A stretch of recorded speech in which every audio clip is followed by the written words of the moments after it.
Artificial intelligence বা AI ক্যামেরার আওতায় ট্রাফিক আইন অমান্য করায় গত এক সপ্তাহে ৩০০-র অধিক মামলা হয়েছে।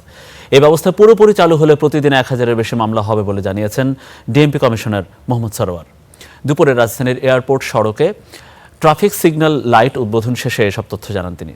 বলেন, ক্রসিং বা উল্টো পথে যানবাহন চলাচল করলেই ডিজিটাল ব্যবস্থাপনায় মামলা হয়ে যাবে এবং যার বিরুদ্ধে হবে তিনি নিজেই ভিডিওতে তার অপরাধ দেখতে পারবেন। শাস্তি নয়, বরং সড়কে শৃঙ্খলা ফিরিয়ে আনতে এমন ব্যবস্থা নেওয়া হয়েছে বলে দাবি করেছেন বা জানিয়েছেন ডিএমপি কমিশনার।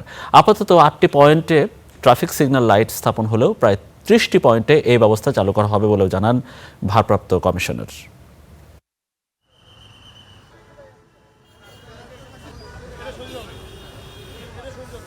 গত এক সপ্তাহে ৩ শতাধিক মামলা হয়েছে। এটা আমাদের শুরু। আমাদের লোকজন কাজ করতেছে, আমাদের যারা ইঞ্জিনিয়ার, কম্পিউটার ইঞ্জিনিয়ার তারা কাজ করতেছে। অর্থাৎ ভবিষ্যতে দেখা যাবে যে প্রতিদিন হয়তো ১,০০০ মামলা হবে।